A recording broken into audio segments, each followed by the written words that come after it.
the closest, even closer than the 6K one, just because it was so late in the game that, if you nail that engage, if you are able to win that fight, the game literally just ends because the res timers are too long, right?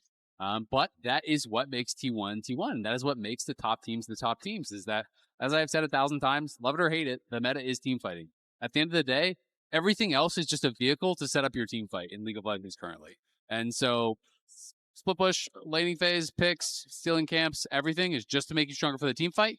If you can't win a team fight, you can't win a game. And T1 has been better in 5 games in a row than TL in the team fighting, right? And that is really the biggest difference.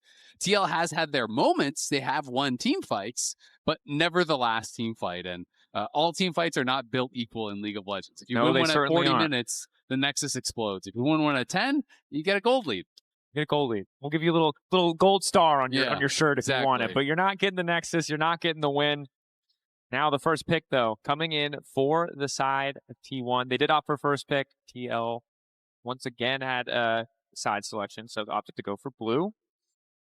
Taking their time here. What is the option going to be? Camille still remains perma-banned. Vi was let through this time around and will be allowed. Picked up now for Oner. Oh, so TL are first pick this time. So, same as last game. T1 or first pick. Nope. It's looking, or am I? Oh, I'm crazy. Yeah, of course. Sorry, I'm completely spacing out. You're good. Yeah. We just casted the highest kill game ever. I think I just passed out. Reset from the brain. Reset. Yeah. All right. So it's Vi coming in. I don't know why my brain just did not see Vi. Naafiri, pretty common answer to the Vi. It is something that Jose is very comfortable on. You can win out on the duels. There's obviously a lot of great uses for your immunity. The Vi ult as well as the Q. You can actually immune and avoid. And Jose loves playing in his opponent's face on this champion because you're so adept at actually jumping in and out of the jungle, going over walls, stealing away camps. So I do think it's something that really fits his style, but it is something that kind of needs a comp built around it. It's kind of similar to Nocturne in that way, where it's like you don't just want Nocturne and no one else that wants to dive, right? Sure, then absolutely. you can't really play. So Renekton makes a lot of sense here, is absolute comfort for Morgan. And the question is, where does Doran want to take us? Will he just go towards something like a Zaahen and just kind of say, you know what, I'm just playing to be that brick wall and set up for the team fights. I just need to not die, and we will be chilling. Cassio currently the hover. Would be blind. Yeah.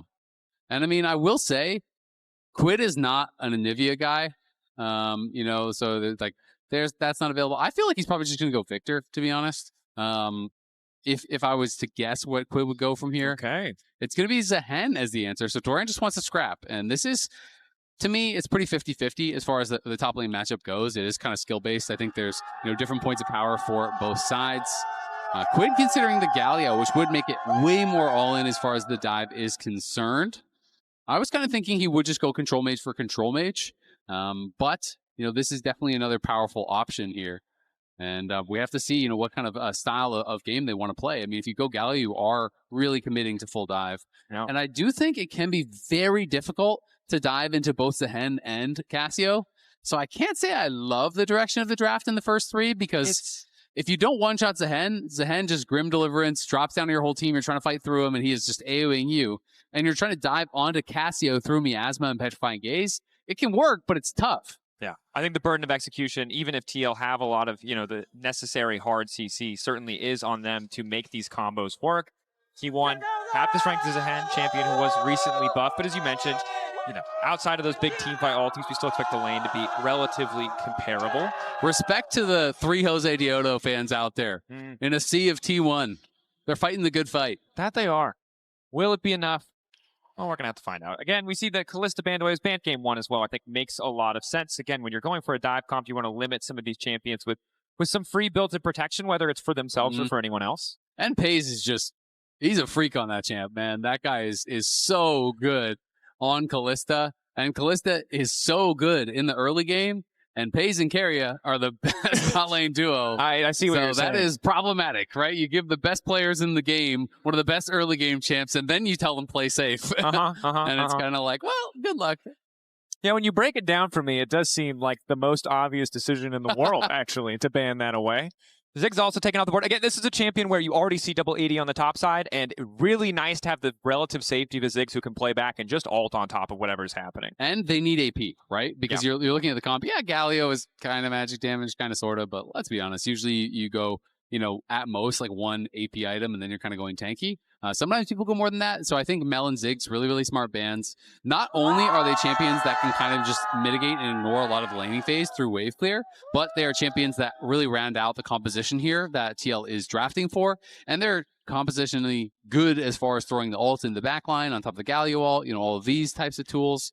So I'm curious to see where they go. If they want to play something that enables dive, you could always go Sivir. You could go Jhin. I think those are picks that, are relatively okay in lane, but the problem is Caitlyn's still up. So it's like if you go something like Sivir and you have a weak laning phase, then it could be really tough. So instead they're going to go Xayah, which obviously is always a great answer into the Vi, very easy to ult the ult from Vi. But that being said, you can really struggle against range in the 2v2. Yeah. So I am worried about what if they just go Caitlyn Karma or something like that? Yeah, I know Karma's been nerfed a lot, but you could just go like a long-range pokey-style bot lane, rely on the Vi for engage, and just play to dominate the 2v2. And so that's my big concern is they just go, yeah, Caitlyn Karma, Caitlyn Lux, Caitlyn whatever. Instead, it's going to be Zeri Yuumi.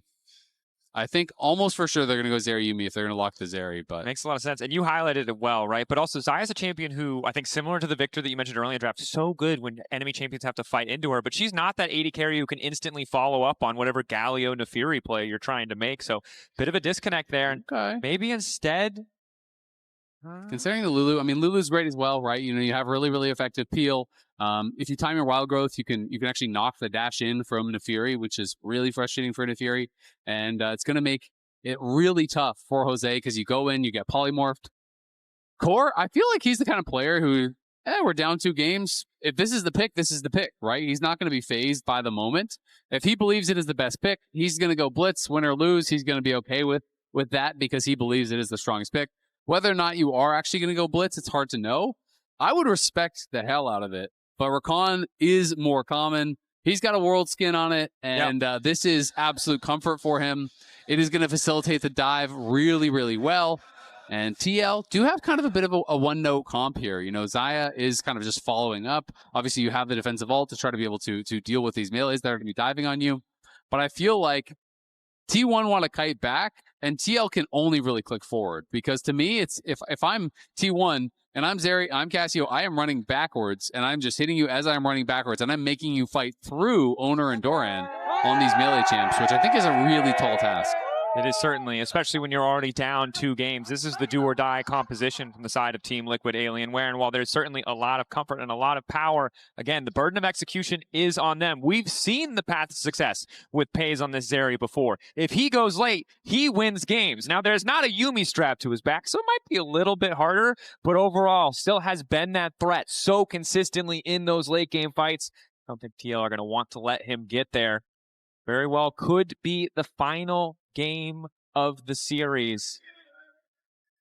TL would need to be the first team to take us to a game 4 in the entirety of play-ins. 3 O's across the board in every single series. You know what? I think it's time to make an executive decision. We're going to send 2 through from play-ins. Yep. Top 2 teams. Fair. Honestly fair. I want to see some more TL.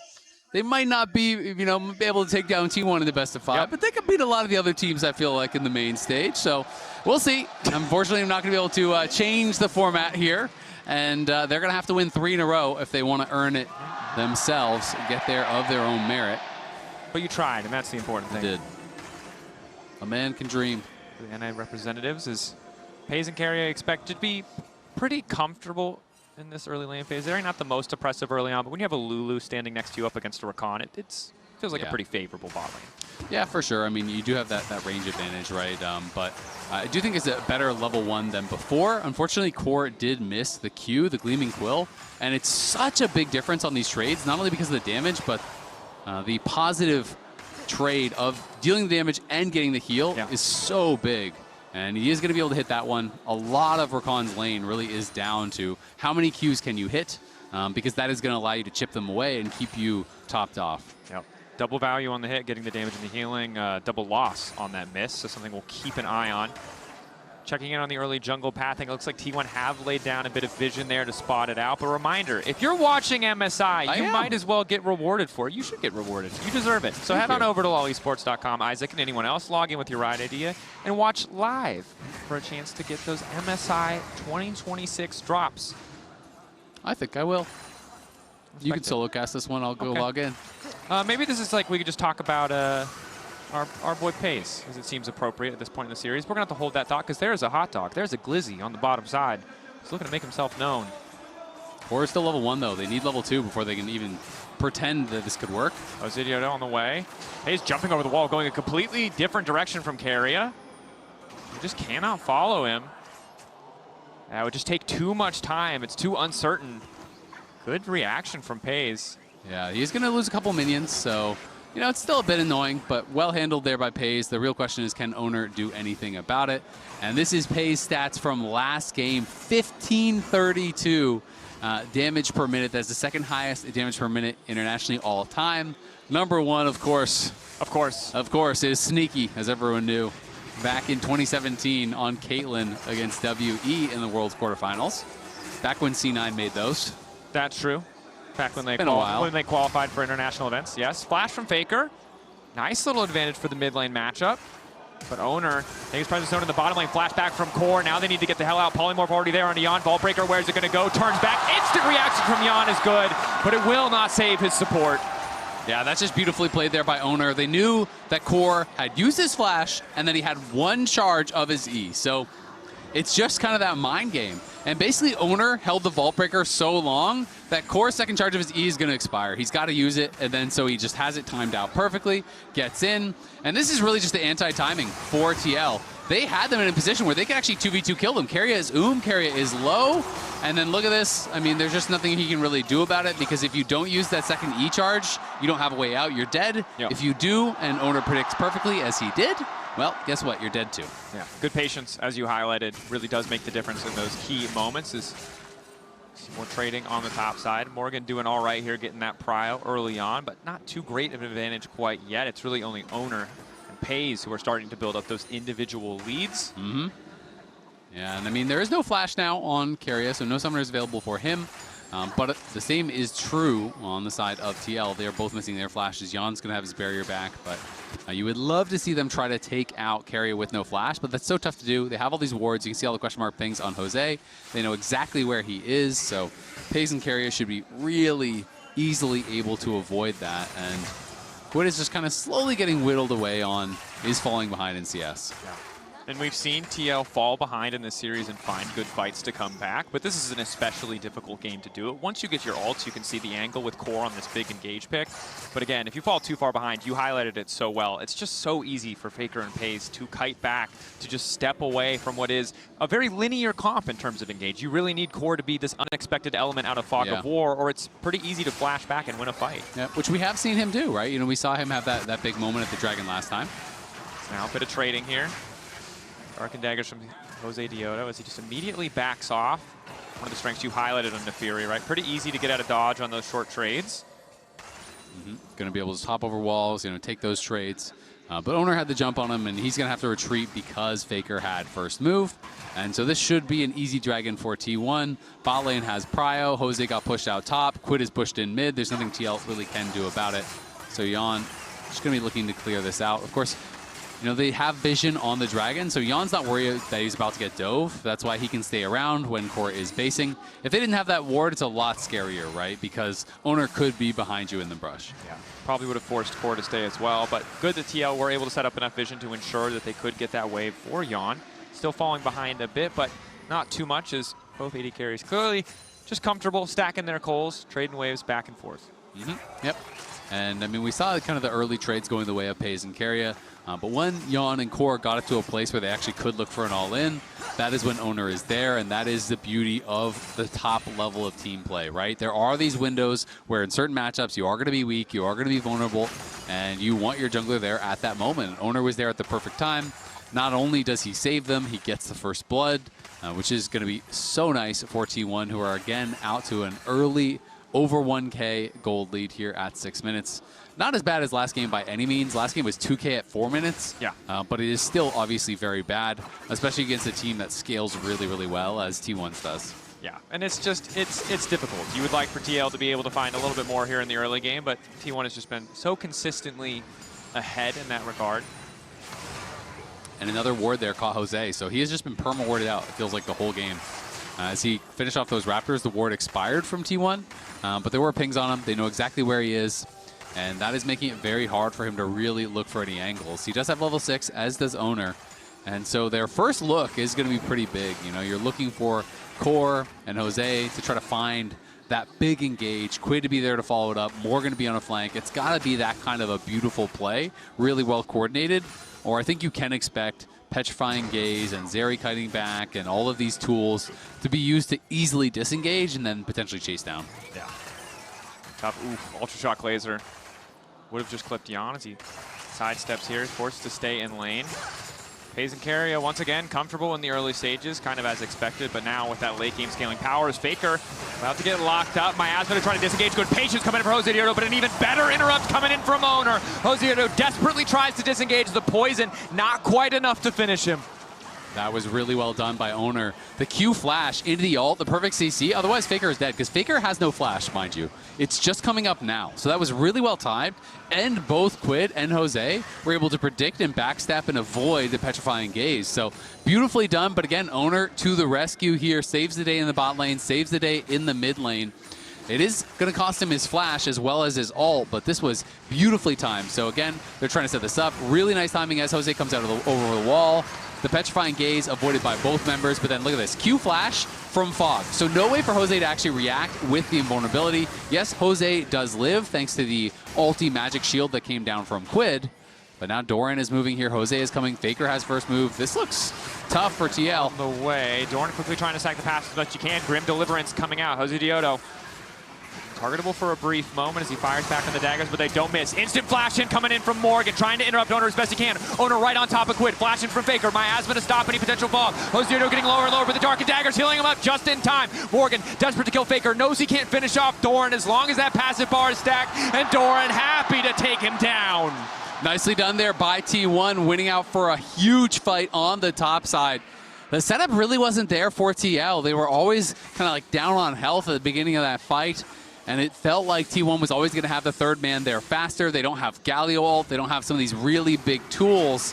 But they felt they needed to force. But, I mean, look at Quid at the start of this fight, right? He has very little mana, has basically no health. So Quid can't really do much of anything. I do think Morgan plays it well, but Doran stacks the passive, which means he's not a target. Morgan has to try to take down Faker, but Faker sinking in those Twin Fangs, kiting it out really, really well. And Quid, smile on his face, but you know that they can feel it slipping away. And you already see how hard the extended fights are. Even with the dominance from Morgan, just the constant Twin Fang damage. Doran, the longer he stays in that fight, stacking up the passive, just getting more and more AD. That much harder to kill, especially once the passive revive is up and available. Has got another taunt in the mid lane. Oner there once again to cover. The gold lead growing to 2.3K. 2 grubs and the Drake. So T1 really not giving anything back to Team Liquid Alienware. And Doran, of course, a player we're highlighting. One of the big differences why we're seeing almost an even more dominant performance from T1 here is that he was falling behind in so many of the games in the previous series. This time around, not the same story. Yeah, not at all. I think Morgan has played well overall for sure, but definitely was just destroying Doran in the last one. It's not been like that at all. Doran has outplayed him in this series, absolutely. Has had the bigger impact, it feels like. And so it is going to be really, really tough now because TL are playing this hard engage comp with what feels like 3 losing lanes at this point, and Jose's getting warded out everywhere, and T1 are getting all the objectives, right? So when you're in a spot like that, it is very, very tough, because if they see the engage coming, it's hard to imagine them dying to it, and TL are going to have to be picture perfect when they do actually pull the trigger and try to find a committed fight. And the longer we go, the bigger that deficit gets, the higher and higher the stakes get for that big defining moment, that big fight. T1 in control the area. Vision already laid down as Peyz just tries to poke, chip away at health bars. Oner's attention still focused on the Drake. Jose might be looking to make it a 50-50. The only one he's won so far is when he was able to turn off the lights with Nocturne. Oner out of position. Drake going to the side of T1. TL are going to try to zone them off, though. They're going to try to keep them away from bot lane. Yeon is going to go push, so Jose and Core are here to harass, while they're pushing in mid lane as well. So I still think this is pretty nice from TL. If you can't go for the fight, if you can't go for the smite fight, then you have to try to get what you can elsewhere. Peyz goes back to base. They're going to steal away a blue buff. They're going to zone him off, you know, maybe a couple minions. Not a huge amount, but... Keria. Charm Flash, immediate ult's going to come through. Wild Growth now to follow. Peyz, though, happy for this. He knows they've burned all their cooldowns, and they want to keep the fight going. Oner charging in. Q forward. Not quite enough range to engage, but the ulti coming out. Response ult there from Yeon. Well handled on both sides, honestly. The Core does spend his flash, though, and that is the big difference. That's such an important summoner. Quid, though, getting behind them, and Faker's gone back to mid with no TP. Faker not able to join. Quid looking to turn back on Oner. Instantaneous flash coming out. Josedeodo, the Darkened Daggers, got to keep track of that cooldown. If they land, it could be a big difference. Keria not going to get locked up, flashing his own way out. Lock up there on Josedeodo. Quick dash over the wall, but Faker doesn't need the TP. He's arriving just in time on the flank. Yeon tries to turn it back, desperate to get a kill. Miasma onto 2. The taunt not enough. The petrifying gaze. Team Liquid turned to stone as T1 take the fight. T1 up 4,000 gold, a triple kill for Peyz. And TL are in a world of trouble now if they weren't before. Down 4.5k, super fed Zeri, didn't even have to use the summoners on the fight. I respect the attempt from TL because they know they are going to kind of get outscaled. They need to go aggressive, but it's a great flash from Keria, which means the Galio ult does nothing. Then they're focusing Jose. TL can't fight on top of the tower because they'll get destroyed by it, so they're forced to just retreat. And Faker had just booked it down to bot lane, even though he didn't have the TP. They delayed enough that he arrives, hits a petrifying gaze, takes out Yeon, and it is everyone gone from TL. 4 kills to 0 there. And TL are going to be in so much trouble. Peyz is ridiculously fed. Going to be working towards that second item, about to cash in on his call. Oy. It's tough. It certainly is. You know, as like they say, no one is above the law, but T1 is certainly above TLAW at this point in the game. There is, it's looking grim. And look, I still, I hate you. Yeah, I know. I'm sorry. Very funny. Little dad joke, lighten the mood, you know, when you're getting stomped. Let's take a look at the Coinbase Gold Grind. Flawless segue. Good news here, Shirley. No, really. Cut the tape. Bring it down. Get it out. Thank you, Coinbase, but the stats aren't always indicative. Telling us what we already know. You're right, they aren't, but in this case they are, as Oner might be solo killing Morgan. Very close. No, he's not. Morgan bringing it back as Quid engages with Doran on the bottom side. Grim Deliverance trying to get back. Faker hoping for the 1v1. Fury bar stack, but he can't get wiped back into the book. Nice healing coming in from Morgan. Morgan! 2 members back to back. 2 1v1s. He gets it. Resurrection coming in from Doran. Meanwhile, in the bottom lane, backs up Morgan. Are you kidding me? From nowhere, a little bit of hope here for TL as Morgan comes to life here. He is behind and he just 1v2 took out Oner and Faker there. That was brilliantly done by Morgan. Doran does survive on the bot side, so they can't get the shutdown there. They're still down 5k, but you said sliver. It's sliver of hope. A sliver of hope. We might get a whole piece of hope. I can't even see it, but I can smell the hope. You can smell the hope. You can see not in the circular graph of which team has hope. It's like a molecule of hope. Yeah, on the side it says that there's a 0.01 or something. I need a high-powered microscope. Get the electron microscope Someone get me the Hubble telescope. We know it's there. We have to find it. It's still grim. Somewhere we're searching the skies. Yeah, well played by Morgan. Really punishing, I think, over-aggression there from T1. It has been so key to keeping a lot of these games close. But at this point in the game, it does feel maybe a bit too far gone. Though we'll see what the next plays have in store for us. You're right. I take it back. It's a close game. Anybody could take it. Never say never. We'll see if Morgan can make some magic happen.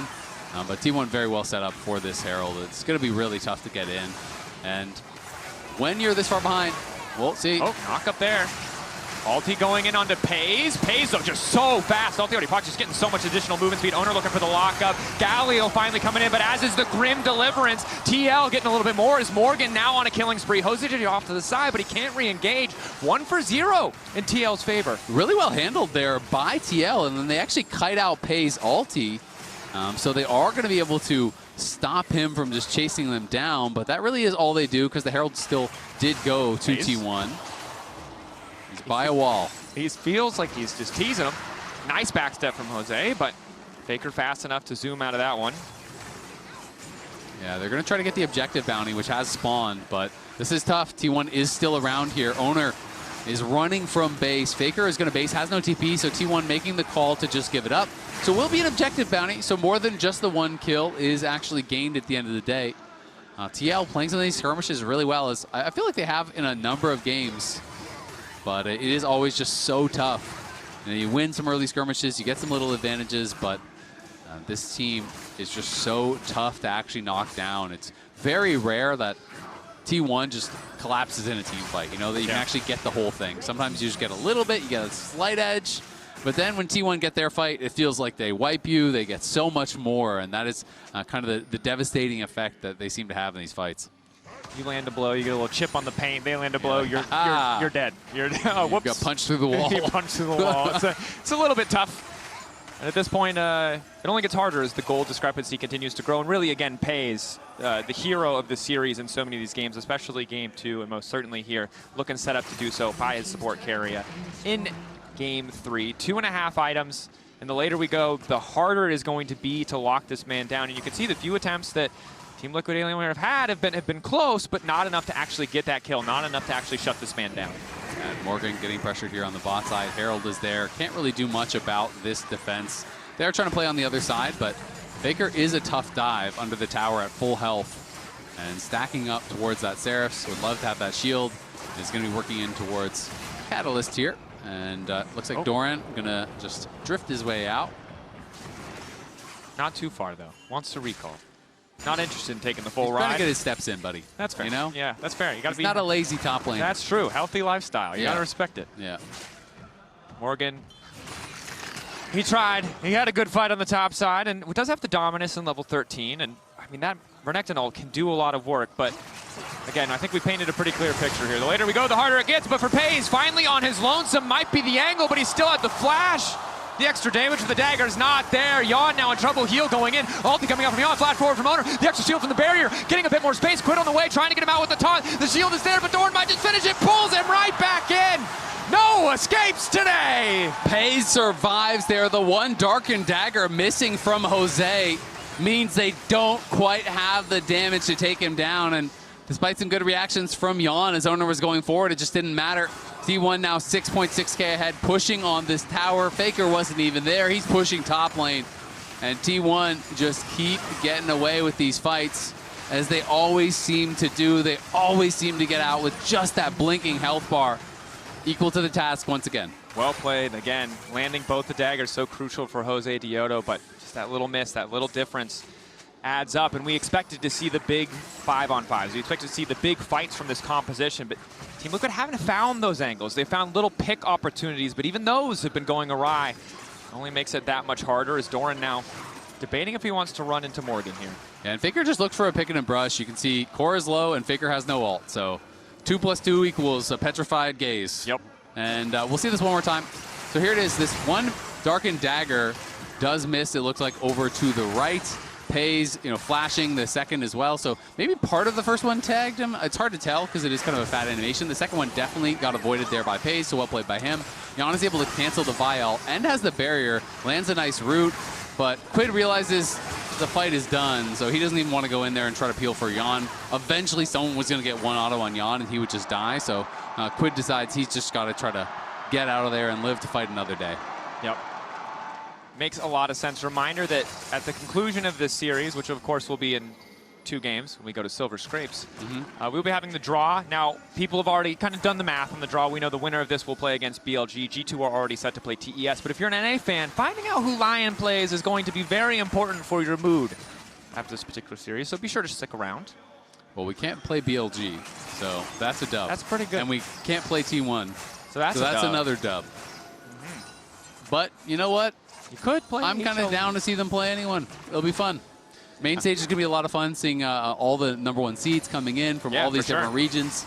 It's going to be exciting to see how they can perform. I think a lot of people are going to be surprised by Furia as well. I think they're a really strong team, so it should be fun to watch a lot of these teams, the big names as well as those who aren't as well known. But we'll see if TL can find a way to hang on in this game where T1 have 2 dragons to 1 and looking for a chase down here. Quid just trying to make his way out. We'll get the retreat, but is forced away that side lane. Not getting any easier.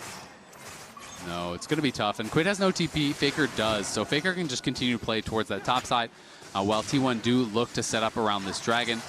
It's probably unlikely that they're going to be able to contest it very effectively, but you know, TL basically just have to make their judgment.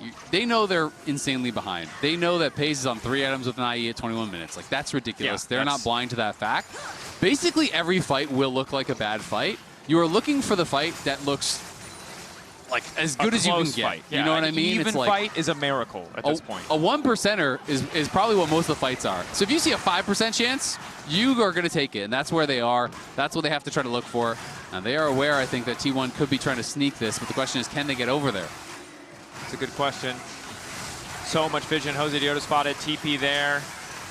Jose has access to the flash. The miasma slowing him down, opting to retreat instead of go deeper and try to play for the 50-50. Ulti in from CoreJJ. Peyz immediately gets out and turns to punish. Yeon going right back in the air. The feathers pulling back. It's good damage, but it is simply not enough. Peyz too quick on the trigger. Core's engaged. Not enough. Oh, they're going to look to set him up. That's the triple. Looking for 4. The entire team ready to tank. Oh, Quadra coming in.